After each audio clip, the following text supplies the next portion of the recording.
Hello friends, मैं यशवंत स्वागत करता हूं आप लोगों का अपने यूट्यूब चैनल नॉलेज बुक में। जैसा कि आप लोग जानते हैं कि आज हम लोग जो डिस्कस करने वाले हैं वो है हमारा विसर्ग संधि से। और इससे पहले हम लोग जो डिस्कस किए थे वो था हमारा स्वर संधि और व्यंजन संधि। तो जो लोग उन लेक्चर को नहीं देख पाए हैं तो डिस्क्रिप्शन बॉक्स में उसका लिंक पड़ा हुआ है, वहाँ से जा करके वो लोग उनको देख करके अपना डाउट क्लियर कर सकते हैं। आज हम लोग जो पढ़ने वाले हैं वो विसर्ग संधि है और इसके बारे में हम लोग जानने की कोशिश करेंगे कि विसर्ग संधि क्या होती है और इसको कितने नियम से बनाया जाता है। ठीक है। और मैं एक रिक्वेस्ट करना चाहूँगा अपने दोस्तों के साथ कि जो भी हमारे चैनल पर नए हैं वो हमारे चैनल को सब्सक्राइब कर दें, लाइक कर दें, अपने दोस्तों के साथ शेयर जरूर करें। तो चलिए बिना टाइम वेस्ट किए शुरू करते हैं विसर्ग संधि के बारे में। तो आप लोग जानते हैं कि विसर्ग संधि की परिभाषा क्या कहती है कि जब किसी विसर्ग के बाद स्वर या व्यंजन आए तो वहां विसर्ग संधि होता है और इसका परिवर्तन जो है नियम के आधार पर किया जाता है। दोस्तों, इसके हम लोग आज 6 नियम पढ़ने वाले हैं और 6 नियम को पढ़ करके हम लोग विसर्ग संधि को क्लैरिफाई करने की कोशिश करेंगे कि आखिर विसर्ग संधि को कैसे बनाया जाता है। तो सबसे पहले तो बात करते हैं कि विसर्ग संधि की परिभाषा क्या कहती है। तो विसर्ग संधि की परिभाषा ये है कि यदि विसर्ग के बाद ये जो विसर्ग होता है आपका, ये इसके विसर्ग के बाद यदि स्वर आए या व्यंजन आए तो उसको बोला जाता है विसर्ग संधि और इसका परिवर्तन नियम के आधार पर होता है। तो आइए बिना टाइम वेस्ट करते हुए शुरू करते हैं नियम नंबर 1। नियम नंबर 1 और नियम नंबर 1 इसका ये कहता है कि यदि विसर्ग के बाद च आए, छ आए या श आए तो विसर्ग के स्थान पर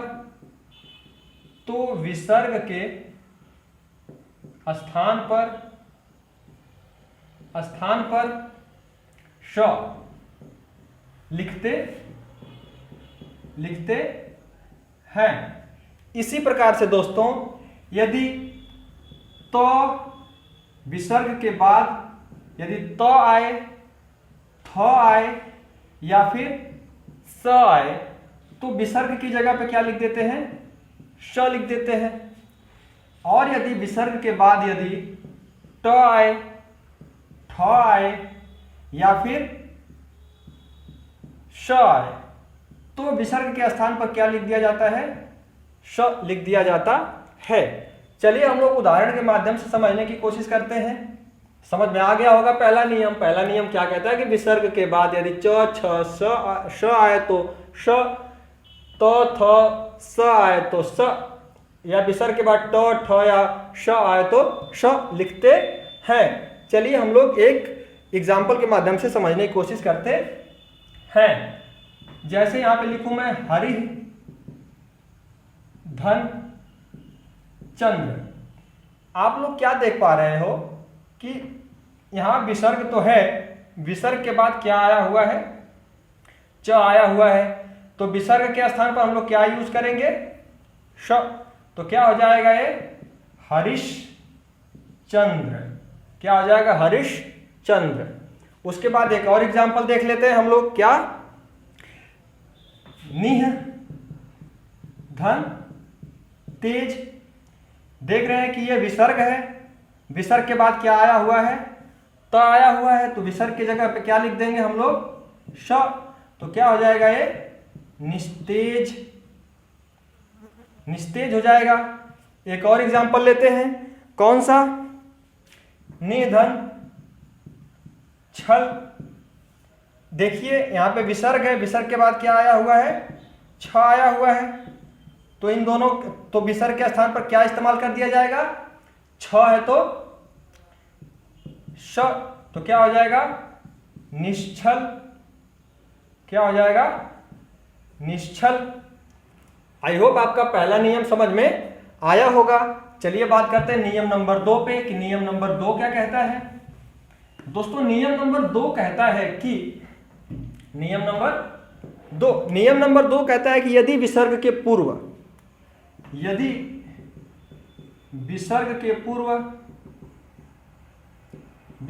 पूर्व आप लोग लिखते भी रहे, यदि विसर्ग के पूर्व इ उ आए और विसर्ग के बाद क आए, ख आए, प आए या फिर फ आए, तो इसके स्थान पर, तो विसर्ग के स्थान पर हम लोग क्या यूज करते हैं? श लिखते हैं। क्या बोल रहा है दूसरा नियम? यदि विसर्ग के पूर्व यानी विसर्ग के पहले इ और उ में से कोई आए और विसर्ग के बाद क, ख, प और फ में से कोई आए तो विसर्ग के स्थान पर क्या यूज किया जाएगा? स यूज किया जाएगा। चलिए हम लोग लिखते हैं इसका एग्जाम्पल। जैसे आपका निह धन पाप। अब देखिए यहां पे तो ये विसर्ग है, विसर्ग के पहले स्वर कौन सा है? ई है, उसके बाद विसर्ग के बाद क्या है? प है। तो अब क्या कर दिया जाएगा? इस विसर्ग के स्थान पर क्या यूज कर दिया जाएगा? श। तो क्या हो जाएगा? निष्पाप। क्या हो जाएगा? निष्पाप। देख लीजिए आप लोग कि यहाँ पे जो विसर्ग है, विसर्ग के पहले ई है, ई, उसके बाद विसर्ग के बाद क्या है? प है, इसको सेटिस्फाई कर रहा है, तो विसर्ग के स्थान पर क्या यूज किया ठीक है, क्या लिखा जाएगा? श। तो क्या हो जाएगा? निष्पाप। ठीक है, दूसरा देख लेते हैं, दूसरा एग्जाम्पल देख लीजिए। निधन फल। अब देखिए विसर्ग है, विसर्ग के पहले क्या दिया हुआ है? ई स्वर आया हुआ है, उसके बाद क्या है? ये फ वर्ण आया हुआ है, तो अब इसके स्थान पर क्या यूज किया जाएगा? श। तो क्या हो जाएगा? निष्फल। आ रही बात समझ में हमारी कुछ? निष्फल। कोई और देख लीजिए एक एग्जाम्पल। जैसे आपका दुह धन परिणाम। देखिए यहां पे क्या है? विसर्ग है, विसर्ग के बाद क्या है? उ, उसके बाद क्या है? प, यानी विसर्ग के पूर्व में उ और विसर्ग के बाद में प, तो अब विसर्ग के स्थान पर क्या? श। तो क्या हो जाएगा? दुष्परिणाम। दुष्परिणाम। आई होप आप लोगों को दूसरा नियम भी समझ में आ गया होगा। चलिए हम लोग शुरू करते हैं नियम नंबर 3। नियम नंबर 3, आई होप आप लोगों को एक एक करके दोस्तों समझ में आ रहा होगा कि विसर्ग संधि को कैसे बनाते हैं। नियम नंबर 3 ये कहता है, यदि विसर्ग के पूर्व में, यदि विसर्ग के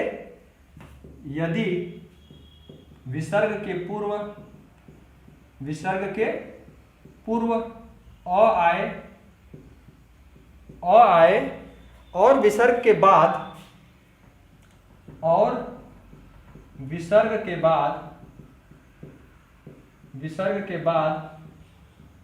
तीसरा वर्ण, चौथा वर्ण या पांचवा वर्ण या य, र, ल, व और ह में से कोई भी वर्ण आए तो अ और विसर्ग मिलकर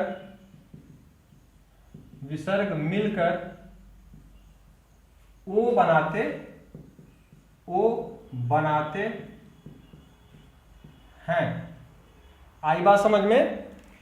यदि विसर्ग के पूर्व अ आए और विसर्ग के बाद तीसरा वर्ण, चौथा वर्ण, पांचवा वर्ण मतलब कि ग, घ, अंग या फिर ज, झ, ञ, फिर द, ध, न ऐसे लोग आए या फिर य, र, ल, व, ह में से कोई वर्ण आए तो क्या हो जाता है? अ और विसर्ग मिल करके ओ बनाते हैं। चलिए इसका एक एग्जाम्पल देख लेते हैं हम लोग। क्या है? मन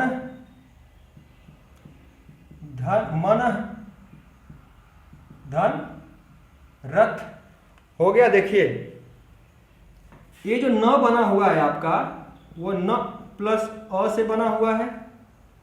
उसके बाद आपका यहाँ पे क्या है, विसर्ग है, उसके बाद क्या आया है आपका, र आया हुआ है।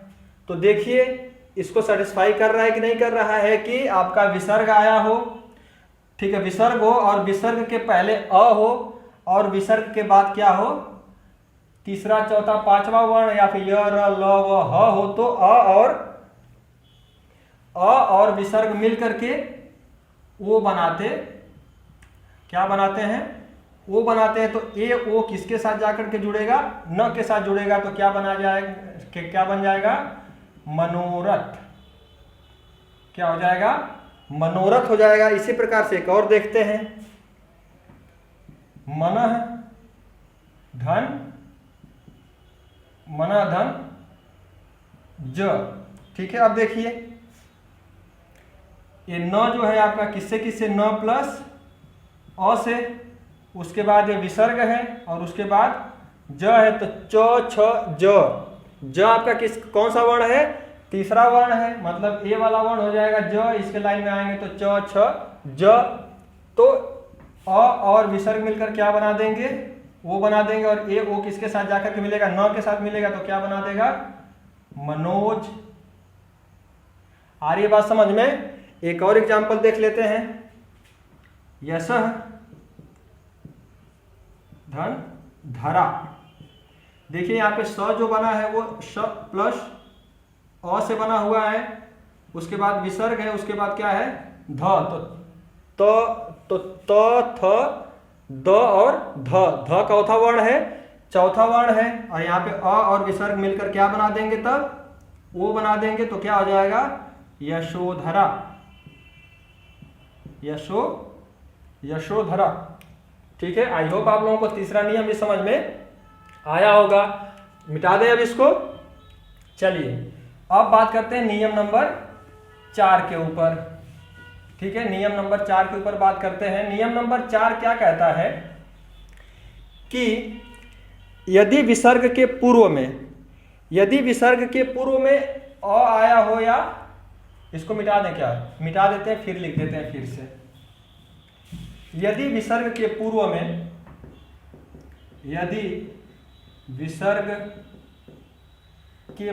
में अ हो, आ हो, या अन्य कोई स्वर हो,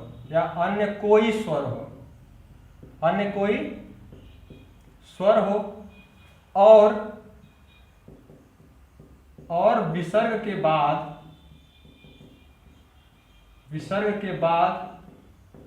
विसर्ग के बाद क्या हो, तीसरा वर्ण, चौथा वर्ण, पांचवा वर्ण प्लस य र ल व ह में से कोई एक वर्ण या कोई स्वर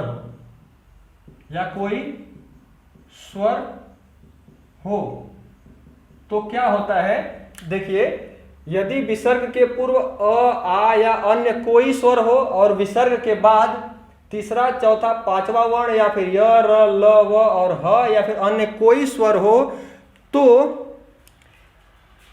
विसर्ग के स्थान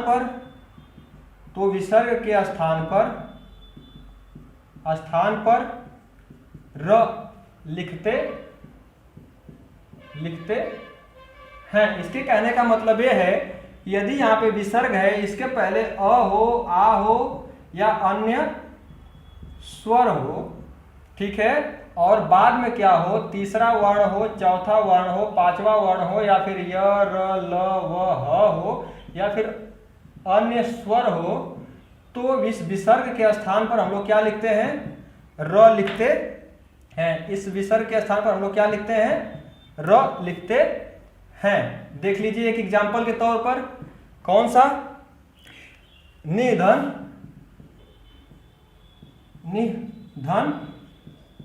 गुण। अब देखिए हमको एक बात बताइए कि ये जो निह है, पहले तो बात करते हैं न की बात करते, तो न प्लस अ के मिलने से बना है न, तो यहाँ अ भी मिल गया, उसके बाद इस पे ई भी है, उसके बाद यहाँ पे ग है जो तीसरा वर्ण है, ठीक है, तीसरा वर्ण है ग। फिर उसके बाद हम लोग देख रहे हैं कि इस पे एक स्वर है क्या, उ, ठीक है। अब देखिए इस पूरे नियम को क्या कर रहा है, सेटिस्फाई कर रहा है। तो अब क्या होगा कि इस विसर्ग के स्थान पर हम लोग क्या इस्तेमाल करेंगे, र को इस्तेमाल करेंगे। तो क्या हो जाएगा, निर्गुण। निर्गुण क्या हो जाएगा, इस विसर्ग के स्थान पर क्या इस्तेमाल किया जाएगा, आधा र, क्या हो जाएगा, निर्गुण। उसके बाद दूसरा देख लीजिए आप लोग, दूसरा एग्जाम्पल देख लीजिए। कौन सा, निधन, निधन आशा। अब देखिए यहां अ भी मिलेगा, ई भी मिलेगा, अ भी मिल रहा है और ई भी मिल रहा है, विसर्ग है, उसके बाद अ मिल रहा है। तो क्या हो जाएगा, इसके स्थान पर क्या लिख दिया जाएगा, ठीक है, ठीक है, इस विसर्ग के स्थान पर क्या लिख दिया जाएगा, र लिख दिया जाएगा। तो क्या हो जाएगा, निराशा। निराशा क्या हो जाएगा, निराशा। एक और देख लीजिए एग्जाम्पल, है ना, निधन उपाय। अब देखिए यहां पे अ भी मिलेगा प्लस ई भी मिलेगा, यहां पे विसर्ग भी है और यहां पे उ भी है। अब क्या हो जाएगा, इस विसर्ग के स्थान पर र, तो क्या हो जाएगा, निरुपाय। निरुपाय आई बात समझ में। तो कुछ इस प्रकार से तीसरा नियम, ठीक है, तीसरा ये चौथा नियम है ना। चौथा नियम क्या कहता है, विसर्ग के पहले अ हो, आ हो, य, र, ल, व, ह हो या फिर अन्य कोई स्वर हो, और विसर्ग के बाद क्या हो, तीसरा चौथा पांचवा वर्ण हो या फिर य, र, ल, व, ह हो या अन्य कोई स्वर हो, तो विसर्ग के स्थान पे र लिखते हैं। और ये है कुछ इसके एग्जाम्पल। चलिए हम इसको मिटा देते हैं। अब बात करते हैं पांचवें नियम पे कि पांचवा नियम क्या कहता है। आई होप दोस्तों समझ में आ रहा होगा आप लोगों को। अगर ये लेक्चर समझ में आ रहा है तो लाइक करना बिल्कुल ना भूलें, सब्सक्राइब कर दें हमारे चैनल को और अपने दोस्तों के साथ शेयर जरूर करें। चलिए हम लोग बात करते हैं पांचवें नियम पे कि पांचवा नियम कहता है कि यदि विसर्ग के पूर्व ई और उ आए और विसर्ग के बाद क्या आए, विसर्ग के बाद आपका र आए तो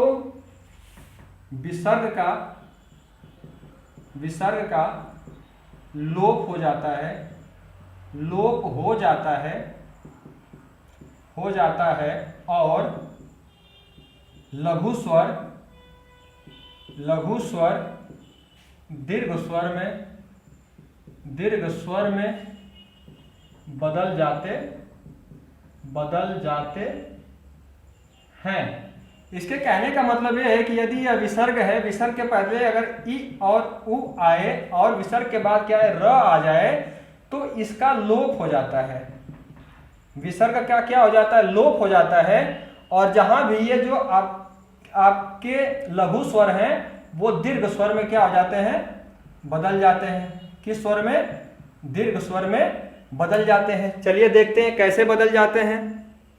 जैसे आपका दिया है निधन रज, ठीक है। अब देखिए निधन रज, तो अब देखिए इसमें जो आपका विसर्ग है, विसर्ग के पहले क्या दिया हुआ है, ई लघु स्वर है, उसके बाद क्या दिया हुआ है, र दिया हुआ है। इसको सेटिस्फाई कर रहा है। तो मतलब क्या हो जाएगा, यहां से इस विसर्ग का क्या हो जाएगा, लोप हो जाएगा। और जैसे विसर्ग का लोप होगा तो उसकी जगह पे हम लोग इसका विसर्ग का लोप कर भी देंगे और यहाँ पे लघु स्वर की जगह दीर्घ स्वर लगा भी देंगे। तो क्या हो जाएगा इसका, नीरज। आ रही बात समझ में। दूसरा एग्जांपल ले लेते हैं। जैसे निह धन रोज, ठीक है, निह धन रोज, इसको बनाने की कोशिश कीजिए।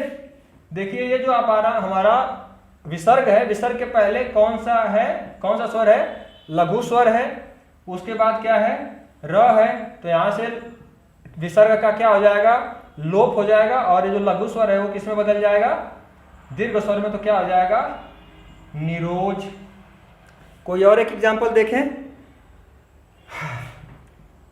दुधन राज, दुधन राज। अब देखिए विसर्ग के पहले क्या है, लघु स्वर उ है, उ, और यहाँ पे र है।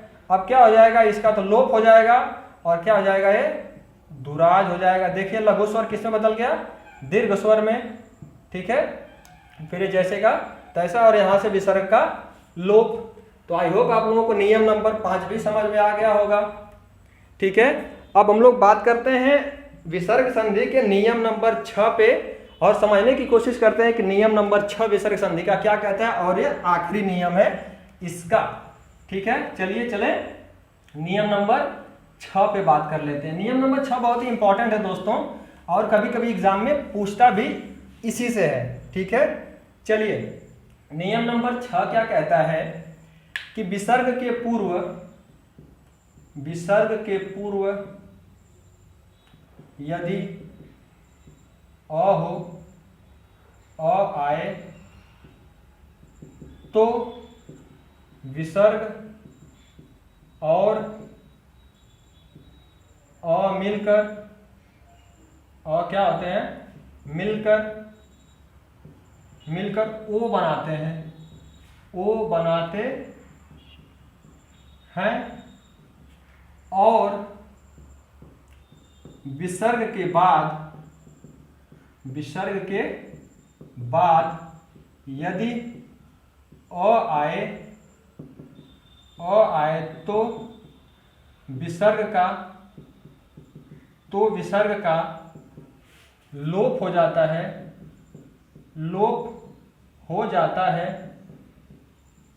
विसर्ग का लोप हो जाता है, या फिर विसर्ग के स्थान पर प्लुत स्वर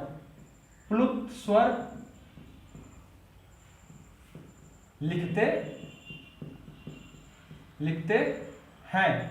ये जो प्लुत स्वर हैं वो कहाँ पे यूज किए जाते हैं, जहाँ पे हम लोगों को अपनी आवाज को लंबा खींच के बोलना होता है। जैसे अगर किसी को बुलाना होगा राधा, तो उसमें क्या होता है कि रा को प्लस आ को खींचा जा रहा है, तो कुछ इस प्रकार से राधा, है ना, कुछ इस प्रकार से खींचा जाता है। तो जहां पे आवाज को खींचा जाता है वहां पे हम लोग प्लुत स्वर का इस्तेमाल करते हैं। चलिए इस पे एक एग्जांपल देख लेते हैं।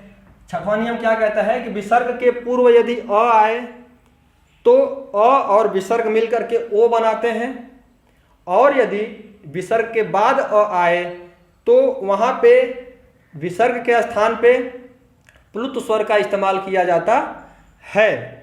चलिए हम लोग बात कर लेते हैं एक उदाहरण लेकर के। क्या है उदाहरण देख लेते हैं। प्रथम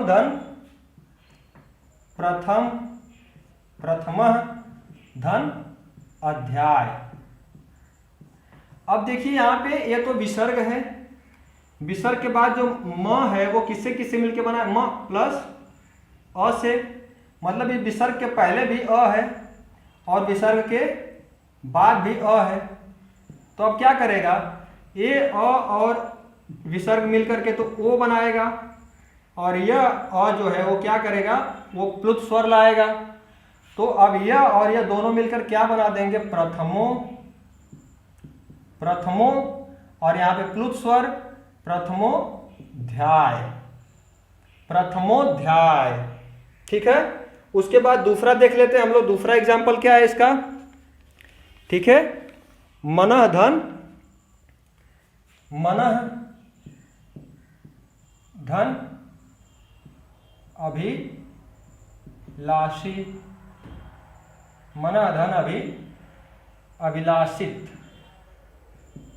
अभिलाषित। ठीक है, देखिए जो यहाँ पे न बना हुआ है, न किससे मिलकर बना, न प्लस अ से, और यहाँ पे विसर्ग है और उसके बाद भी अ है, तो ये दोनों लोग मिलकर के ओ बनाएंगे, और ये दोनों मिलकर के, ठीक है, प्लुत स्वर बनाएंगे। अब ये क्या हो जाएगा, ओ मिलेगा किसके साथ जाकर के, न के साथ, तो क्या हो जाएगा, यहाँ पे प्लुत स्वर मनोभिलाषित। आ रही बात समझ में। एक और एग्जाम्पल देखने की कोशिश करते हैं। यशः धन अभिलाषी, यशः धन अभिलाषी। देखिए जो स बना हुआ किससे किससे मिलकर बना, स प्लस अ से, और यहाँ पे विसर्ग और यहाँ पे फिर से अ, तो ये दोनों लोग मिलकर क्या बनाएंगे, ओ बनाएंगे, और ये क्या क्या बनाएगा, प्लुत स्वर। तो क्या हो जाएगा, यशोभिलाषी, यशोभिलाषी। आई होप आप लोगों को नियम नंबर 6 भी समझ में आ गया होगा। तो दोस्तों अब आप लोग समझ पा रहे हैं कि विसर्ग संधि क्या होता है। विसर्ग संधि के 6 नियम, 6 को समराइज करने की आप लोग जब कोशिश करेंगे तो यह पाएंगे कि विसर्ग संधि तो बहुत ही आसान हो गई है। ठीक है, पहले में क्या करते थे कि ठीक है, विसर्ग के बाद क्या होता था, क है ना, आपका च छ श आता था तो श का इस्तेमाल करते थे, फिर ट ठ स आता था तो श का इस्तेमाल करते थे, फिर आपका त थ और स आता था तो स का इस्तेमाल करते थे। उसी प्रकार से फिर उसके बाद तीसरा चौथा पांचवा वर्ण आता था तो क्या करते थे, उसके बाद य र ल ह आता था तो क्या करते थे। बहुत ही आसान हो जाएगा आपको विसर्ग संधि को समझना। और अगर स्टेप वाइज चलेंगे, अगर एक एक स्टेप करके आगे बढ़ेंगे तो विसर्ग संधि हो या फिर आपकी व्यंजन संधि हो या फिर आपकी स्वर संधि हो, काफ़ी आसान हो जाएगी। और जिन दोस्तों का कोई भी डाउट हो इस टॉपिक से रिलेटेड तो वो कमेंट बॉक्स में लिख सकता है, मैं उसके डाउट को क्लियर करने की भरपूर कोशिश करूंगा। ठीक है, आप लोगों का इस वीडियो में बने रहने के लिए बहुत बहुत धन्यवाद। और जब हम अगली वीडियो लेकर आएंगे तो उसमें हम लोग शुरुआत करेंगे संज्ञा के बारे में, सर्वनाम के बारे में, विशेषण के बारे में, क्रिया विशेषण के बारे में, और जो क्रिया होती है उसके बारे में। तो इन सारी चीज़ों के बारे में डिटेल्ड में अध्ययन करेंगे। तो बने रहिए हमारे साथ। और हाँ, हमारे चैनल को सब्सक्राइब करना बिल्कुल ना भूलें, अपने दोस्तों के साथ शेयर करना तो बिल्कुल भी ना भूलें। आप लोगों का मेरी वीडियो में बने रहने के लिए बहुत बहुत धन्यवाद।